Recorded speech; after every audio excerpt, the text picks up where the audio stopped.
What's up guys, Houndish here, and today we're jumping in to break down all of the things that we know about Destiny 2 Frontiers, which is the codename for the next set of expansions that we're going to get for the game. The last time Bungie really spoke about these was actually in 2024, but given that we are now, presumably, only a few months away from Apollo drop-in, I figured it was worth a recap of some of the big system changes that Bungie have discussed for the next expansions. So, the last time Bungie spoke about Apollo, they said the new destination in Apollo is content complete, and so they began focusing on polishing the non-linear campaign, Metroidvania gameplay experience, and developing the finer details of the world, as well as fleshing out numerous quests that we'll discover along the way. They also indicated that they were testing the core game portal, new activities, modifiers, and next-generation gear, as we're going to see some pretty significant changes to rewards in the game. As well as that, they'd indicated that they planned multiple summits over the coming months, and had hired gameplay specialist positions who would be dedicated Destiny players actually being able to play through the campaign and the post-game. So, safe to say, when Bungie posted this at the end of 2024, they were in the later stages for Apollo development. And of course, they outlined that the roadmap for Year 11 and beyond moves to 2 expansions per year, as well as 4 major updates of free content. This caused a bit of confusion, as the expansions will still be paid content drops, but the major updates, or seasons as they'll be referred to, consist of a lot of free content. And in terms of the scale of the expansions, they had said instead of 1 big expansion, we'll deliver 2 medium-sized expansions, 1 every 6 months, each departing from the one-shot campaign structure and designed to create opportunities to explore new formats instead. Then in terms of the seasons, they said instead of 3 episodes, we'll be building 4 major updates per year, 1 every 3 months. Each expansion will launch alongside a major update, and then 3 months later, there'll be an additional major update for the core game, focusing on activities like strikes, exotic missions, or entirely new modes like Onslaught, as well as new rewards, weekly events, features, and balance updates. But they've said each update will be a substantial refresh of the core game, and much like Into the Light, these updates will be free for all players, so Into the Light is probably the kind of thing we should be thinking about for these additional seasonal updates. Otherwise, they did provide a roadmap, stating that this would begin in summer of 2025, so the specific date hasn't been confirmed yet the indication is that episode Heresy will end in around mid-July. So that's possibly when things will start. In terms of the core game changes, because of course we don't know the specific theme of the new content drop, the destination, or story elements,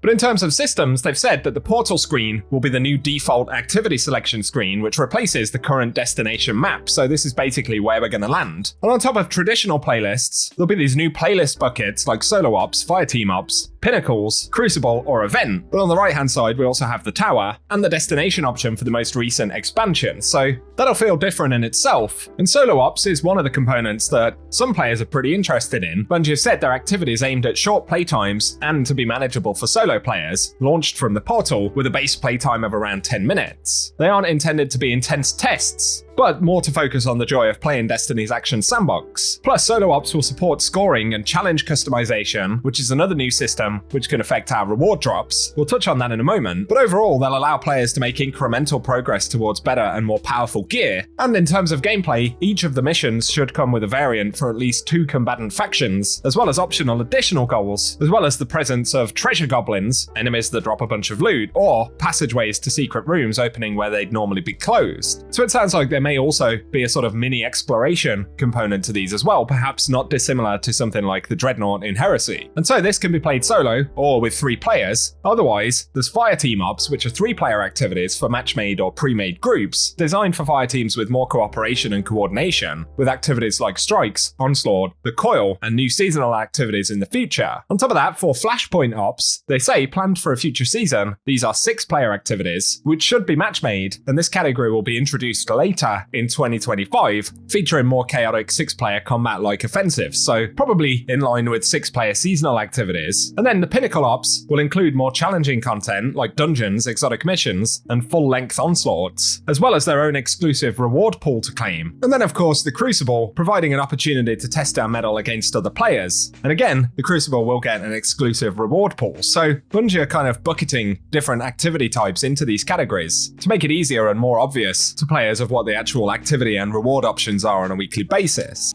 Plus, rotating through these playlists will be bonus rewards featured on different days. So some days, activities may feature a specific weapon, which will drop at an elevated rate, or specific armor slots, as well as boosts to currencies like enhancement materials or strange coins. So that's the new way that Bungie are going to focus on different activities and kind of funnel players into those playlists with different bonuses and features on a weekly basis. Then, looking further into some of the reward updates, of course, Bungie have said they'll be adding tiers to armor and weapons. But firstly, they'll also introduce stat archetypes to armor pieces. So we can see the one here is a brawler archetype, where the primary stat is strength, the secondary is discipline, and tertiary stat is intellect. And so, if you're looking for specific stats, moving forward, we'll know that, you might want a brawler archetype piece of armor in a certain slot to improve the stats that we've got at base. Plus, there'll be changes to stat mechanics on armor, and probably more interesting, there'll be set bonuses. So these are perks which will be granted when we equip 2 or 4 pieces of armor from the same set, and it allows us to either commit to 2 bonuses from the same set or find combinations that fit unique needs. So we won't have to have an entire set of armor to get these bonuses, but you could have 2 from one set and 2 from another set, and then mix and match the different perks. So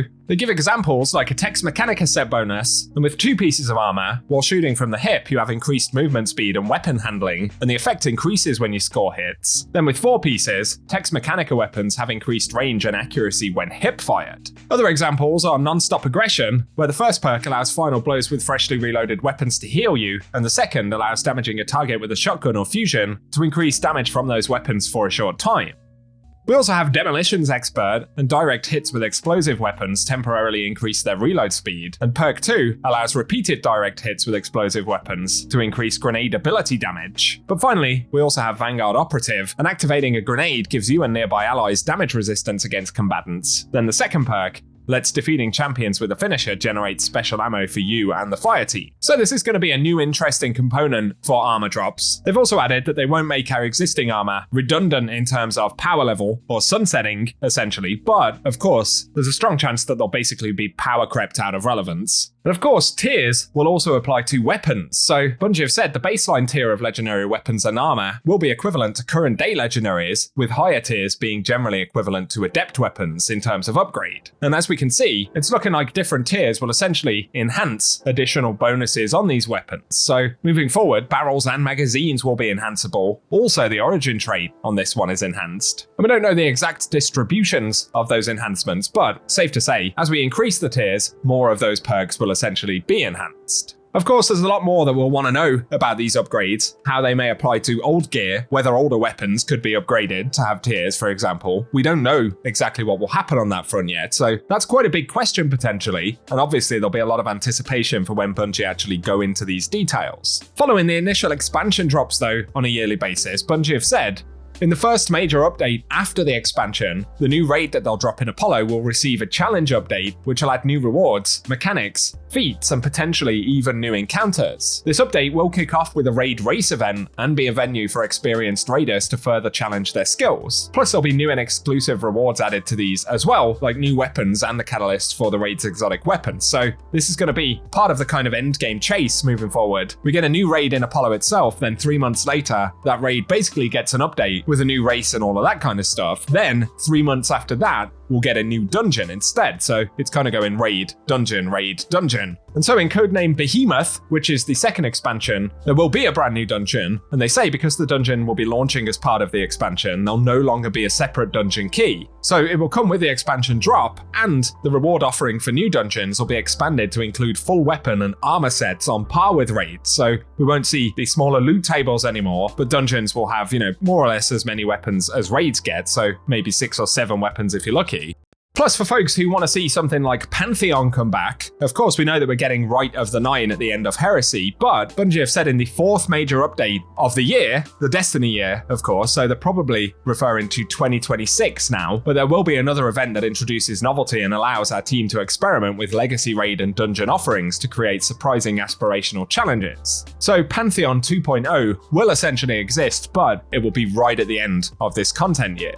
Otherwise, we did touch on challenge customization, and Bungie have said all PvE activities will now support robust challenge customization, exposed as new options alongside selecting the difficulty. So basically, each difficulty will come with a rewards tier. Expert 1 that we can see here will have silver reward drops, so this is essentially just an example, but it'll show us directly in this menu how rewards will scale and improve based on upping that difficulty level, which is cool. And all core game activities will support a reward rating, so that's increased by playing an activity at the higher base difficulty, applying challenge modifiers, which have individual bonuses to reward ratings, and having a personal bonus from sources like power, artifacts, or buffs. And as a team, we'll earn a rating through the course of the activity, determined on a per activity basis. Sometimes it'll resemble existing systems like Nightfall score, but new activity types can have their own way to determine team rating. This outcome is shared by all members of the team, and will always try to mitigate competition between teammates for things like scoring kills or specific setups. Then at the end of the activity, the rating is multiplied by any personal bonuses you may have, and the final value is your reward rating, which is used to determine the quality and quantity of rewards. So that will affect the tier of weapons and armor that we get dropped, as well as the quantity of useful consumables. And so in this way, we can select any core game activity, use your skill and build to take on more and more challenging versions of it, and ultimately earn higher and higher tier rewards. So safe to say we've got some very significant changes coming up to the core Destiny experience between activities, how those activities are featured, the rewards for the activities and the sort of scaling component of that, challenge customization, the various tiers of armor and weapons, as well as the other kind of roadmap changes and the content rollout. It's quite a lot to take on board, so I figured a recap right here would be interesting. And of course, right now we can only contextualize this around Destiny as we know it. We haven't yet had a reveal for the actual new content for Apollo, so that will be the bigger part in a sense. Although these systems will have a significant impact on the way we engage with the game over time, especially. So I'd love to get any thoughts you have on that down below. Like I said, it does open up many questions that we'll have. For instance, how will our current gear be affected by these changes, even with things like Ride of the Nine coming up at the end of this season. Obviously, we'll be getting some adept weapon drops there, which presumably by the time we go into Frontiers will be pretty new still. So for me, I'd ask the question, what will happen to those? Will they be able to be upgraded? Will they feel a little bit redundant versus the new stuff? I think there'll be questions like that and a lot of others that the community will have. So let us know yours in the comment section. But I hope you've enjoyed this recap. Give us your thoughts. If you have found it useful, get subscribed and I'll keep you posted with more of the Destiny reveals and news. Presumably Apollo reveals are coming relatively soon. It's not that long now, and there should be an entire marketing cycle around this expansion before it actually drops. So fingers crossed we won't have to wait too long. But for now, guys, thank you for watching today, and I will catch you all very soon.